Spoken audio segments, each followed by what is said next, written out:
Thousands gather for an American tribute to Yitzhak Rabin, while his widow asks the silent majority to speak up.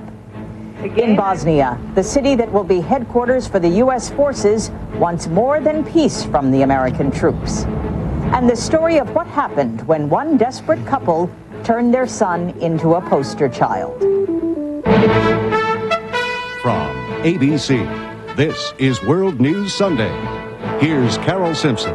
Good evening. Today, another small step on the road to peace in the Middle East, as the Israelis turned over a second West Bank town to the Palestinian people. The peace accord that gives land to the Palestinians has been a source of bitter dispute among Jews around the world. But today in New York, thousands of people, many of them Jews, were asked to look beyond their differences as they honored Yitzhak Rabin, a man who died for his dream of peace. ABC's Beth Nissen was there. They came in the bitter cold to come to terms with a bitter loss. Came from as far away as California and Michigan and Maine to Madison Square Garden in New York to remember the life and consider the legacy of Israel's murdered Prime Minister Yitzhak Rabin. Organizers called the rally a memorial tribute. There were moments of great sorrow. A young cellist played a musical version of Kaddish, the Jewish prayer of mourning. Then a succession of speakers asked the crowd of 12,000 to consider what had led to the death of Rabin and what might come of it. Rabin's widow Leah talked about those who violently opposed her husband's efforts to negotiate peace with the Palestine Liberation Organization. In every street corner, under our house in Tel Aviv, they were always there. But the voice of the silent majority was not heard. In this country, too, there were raging protests and a silent majority, which, said Mrs. Rabin, created a climate of hatred and violence that led to her husband's assassination by a young religious Jew opposed to his policies. And as this climate prevailed, we unfortunately never heard about Jewish solidarity. Let's argue, not hate. Rabin's successor, Prime Minister Shimon Peres, said dissension should not mean division. And my dear friend, when you have two views, you don't have to become two peoples. The call for unity seemed to be heard. Opponents of the Israeli government's peace efforts had called for a boycott of today's rally, but many dissenters, like Sam Strober of Brooklyn, came anyway. Now I see that the Jewish people are in a crisis, and it's time to show unity from all segments of the Jewish population. It was what the leaders of major American Jewish organizations who organized the rally most hoped for, an expression of unity in support of Israel, one purpose that might be agreed on by Jews who may never be of one mind. Beth Nissen, ABC News, New York. Prime Minister Peres will visit President Clinton at the White House tomorrow. Among the issues they're expected to discuss, Syria's demand for a return of the Golan Heights. Still ahead tonight, the Republicans propose new negotiations and new numbers for the budget. Why Democrats are increasingly playing the Newt card. And nothing succeeds like excess. This is World News Sunday, brought to you by Metamucil. I'm on the road all season. I don't eat right. Sometimes I get irregular. But I can't let it slow me down, because if I miss a call, I will hear about it. I didn't want to use a harsh chemical laxative. They can hit you suddenly. No time out for that. So I take Metamucil. Metamucil is natural fiber. It works with my body so I can get regular, stay regular, lets me keep focused on the game. So I never miss a call, in my opinion. Metamucil, the natural choice for regularity. Presenting the newest Black & Decker Dustbuster and Morgan the Butler. With twice the power as before, this Dustbuster will pick up practically anything around the house. Morgan, the newest Dustbuster. More power, more pickups. Meg, look at this. Oatmeal Crisp has undergone a prodigious metamorphosis. He means they've improved it. It's now a veritable cornucopia of ambrosia. It's crispier with a better oatmeal taste. Bingo! Bingo! Introducing the big new taste of Oatmeal Crisp. Oatmeal never sounded so good. This will be a do-or-die week for Congress and the White House as budget negotiators work to avoid another deadline when the temporary resolution that has kept the government operating expires Friday night. As ABC's Bob Zelnick reports, the two sides seem no closer to agreement than in the past, but the Republicans say they want to talk. Out there. Republican leaders proposed a series of meetings with the president beginning Tuesday night in an effort to reach agreement before another possible government shutdown next weekend. We don't want to shut down the government. We want to work it out this week. We think it can be done. The administration wants a resolution keeping the government going through late January. It says GOP pressure tactics could backfire. They want to use this threat to bring everything to a crashing halt unless the country will swallow this extremist agenda. By Tuesday, new Congressional Budget Office economic projections are expected to generate more than $100 billion on paper. That could be applied to programs the president wants to keep. Republicans say that by using administration figures, the 7-year White House budget submitted last week was really $400 billion in the red. Only one man stands between our children, our country, and a balanced budget. And that man is President William Jefferson Clinton. On one key issue, the White House insists Medicaid remain an entitlement program for the poor, while Republicans seek to convert it into block grants for the states. Mr. Clinton addressed the issue in a satellite talk today to Florida Democrats. I will not permit the repeal of guaranteed medical coverage for senior citizens, for disabled people, for poor children, for pregnant women. Congress and the president will not have to resolve every difference this week to avoid another government crisis. Agreeing on a common set of numbers and moving toward compromise on Medicaid could be enough. Bob Zelnick, ABC News, Washington. For all of Mr. Gingrich's power on Capitol Hill, opinion polls show his star is fading with American voters. So much so that one congressional candidate in California is using the Gingrich image to beat down his once popular Republican opponent. ABC's Carol Lynn has the story. 2 months ago, Republican Tom Campbell was easily expected to win California's 15th congressional seat, a district that had sent him to Congress twice before. He was 43 percentage points ahead of his Democratic opponent, 52-year-old San Jose stockbroker Jerry Estruth, whose only political experience was as a city councilman 11 years ago. Yet this political novice has managed to cut his popular Republican opponent's lead in half by redefining the enemy. Here's the real risk. Estruth launched an ad campaign attacking House Speaker Newt Gingrich and labeling Tom Campbell as a Gingrich clone. The message is very, very powerful. That what's happening in Washington with the Gingrich Congress is wrong. It's on the wrong track for the country. Campbell was shocked by the Gingrich comparison. Campbell's a moderate who is pro-choice on abortion, supports environmental protection, and favors gun control. They're trying to say that there's no difference among Republicans, and that's not accurate. And it also is a way of saying that the voters of this district are not intelligent enough to discern differences. But the strategy seems to be working, with more than $1 million in donations pouring in, most from the National Democratic Party, which has dispatched some of its own heavy hitters. The Vice President of the United States and the Secretary of the Interior personally endorsed Estruth. It's an exciting campaign. Democrats hope Gingrich's negatives will be the central issue that can turn election campaigns across the country. It's that Republican freshman class that has been the class of newtoids. They've been inclined to support Gingrich at every turn, and they will be the ones to suffer for it in 1996. Gingrich has never ranked that high in public opinion polls, but it seems that he's sinking to new lows with a 65% negative job approval rating. The last politician to rank that low was President Nixon during the Watergate hearings. Campbell is fighting back with an expensive television ad campaign of his own, stressing he is a moderate. Campbell is still the front runner in this race, but only by a narrow margin. Democrats say that alone is still a victory for their party because they found their weapon, the man who started the Republican Revolution, who may give frustrated voters reason enough to bring more Democrats back to office. Carol Lynn, ABC News, San Jose, California.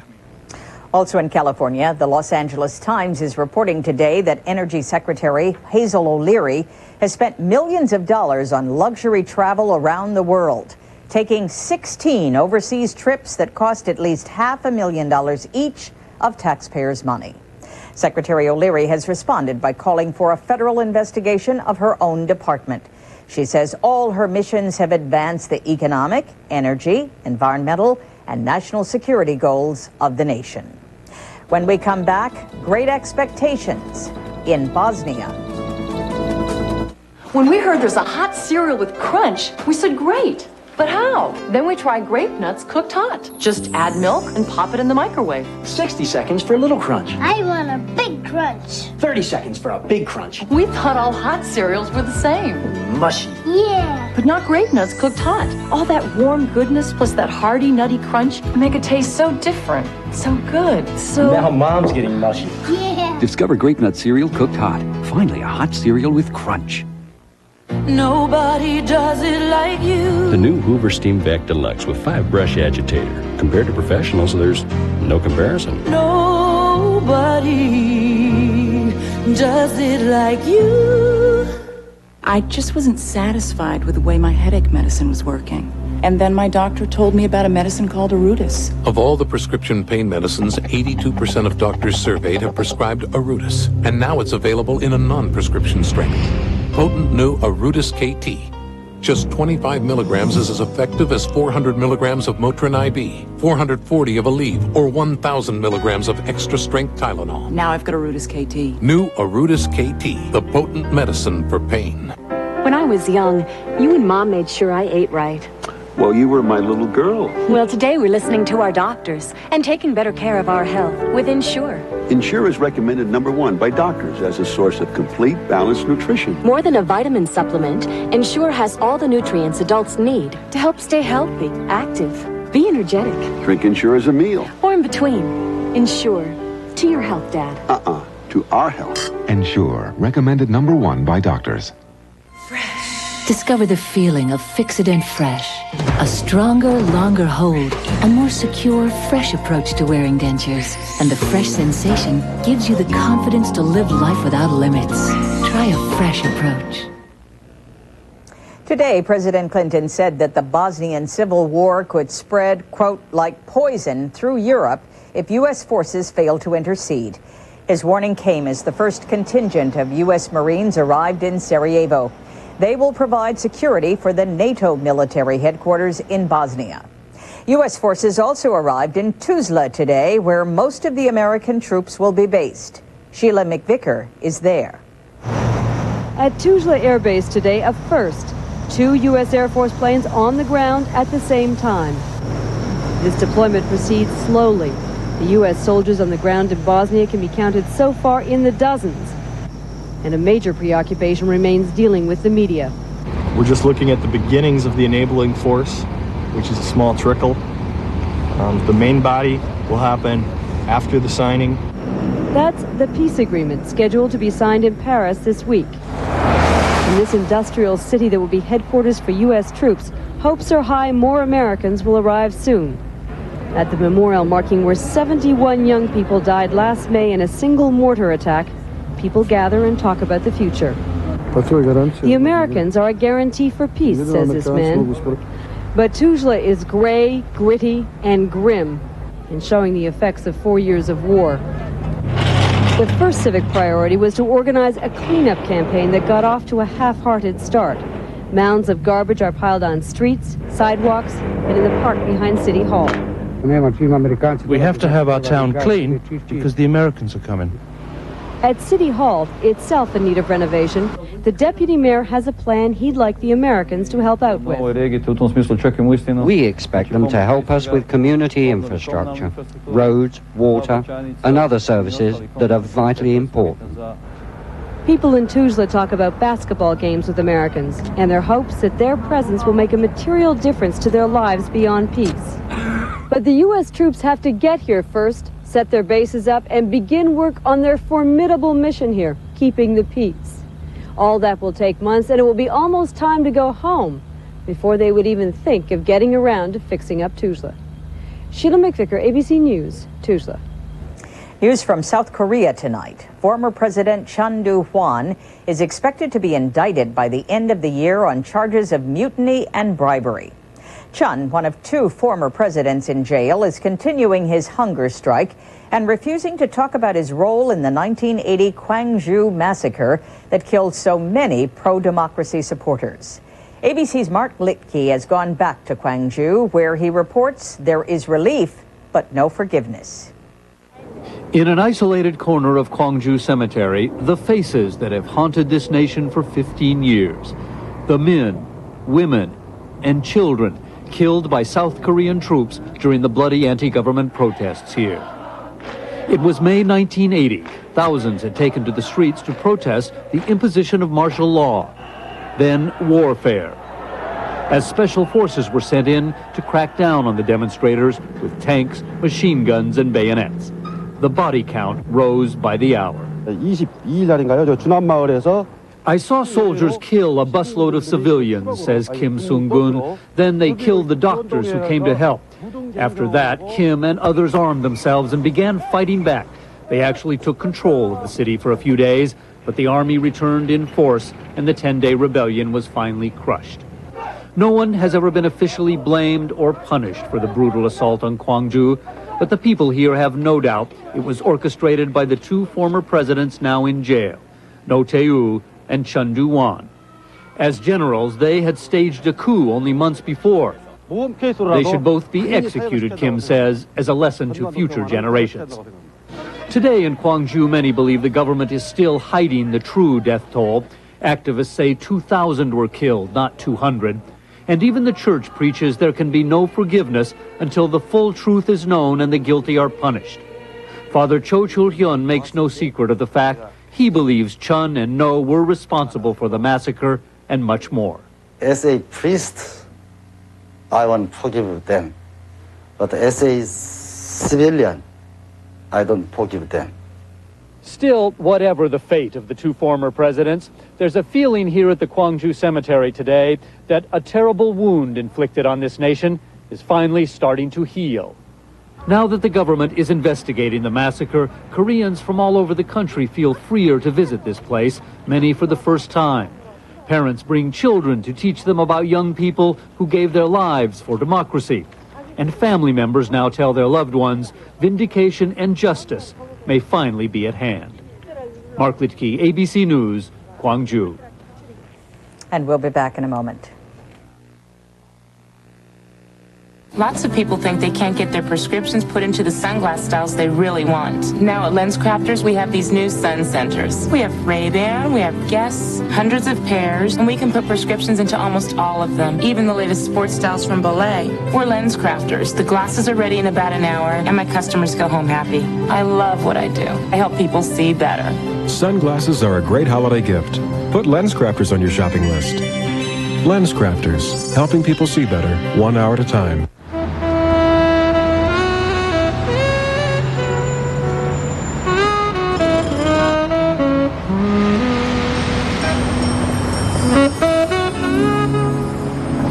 What's the very first thing we need to know? That we won't get anywhere if we don't get there together. This is the fabric of our lives. This is cotton.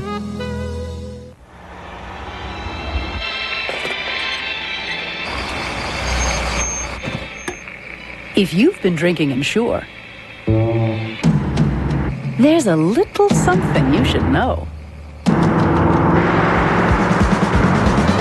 Sustacal has more protein, less fat, and about twice as much calcium. No, Sustacal can't add years to your life, but it might help add life to your years. You know, no matter how many times I take a Carnival cruise, I never get bored. I always get excited about the fabulous food. The islands are endlessly fascinating, and the shows are always a thrill. The pleasures of a Carnival cruise just never get old. That's right, Kathy. This cruise makes me feel 10 years younger. Betty? Okay, 20. Take a 3, 4, or 7-day vacation on Carnival, the most popular cruise line in the world. I haven't had this much fun in decades. Tonight, we take a look at what can happen when a child falls desperately ill, when there is little money for treatment, and when everyone involved seem to have the best intentions. The intersection of a family, a sophisticated health system, and a giving community create a very tense situation. Here's ABC's John Donvan. When their 1.5-year-old son got sick this year, Neither Oscar nor Amy Krems had health insurance, so they tried something drastic. They asked for charity. They had plenty of examples to inspire them. Across the country, parents with sick children often resort to this when they cannot pay hospital bills. Those who find a certain formula, a sad story, and an attractive child have raised hundreds of thousands of dollars. There you go. Yeah, and so Zachary Krems, a very attractive baby, became a poster child. He had a rare form of liver cancer. The hospital bills, his parents said, had put them $700,000 in debt. The Krems had, it appeared, found that certain formula. A local church agreed to sponsor a fund drive for Zachary. Local TV told their story. Almost $10,000 was raised in the first few weeks. But then, people started asking questions. Those questions were put by reporters to the hospital that had been treating Zachary Krems. Hospital officials couldn't understand why the Krems were talking about a $700,000 debt, when in fact, most of their son's medical bills would be paid by a state agency. Suddenly, the Krems looked like frauds. The editorial page of the local paper said they, quote, give people with legitimate appeals a bad name. References were made to Kenneth Lakeberg of Indiana. When a charity was started for his daughter's operation, he blew thousands of dollars on cocaine and a car.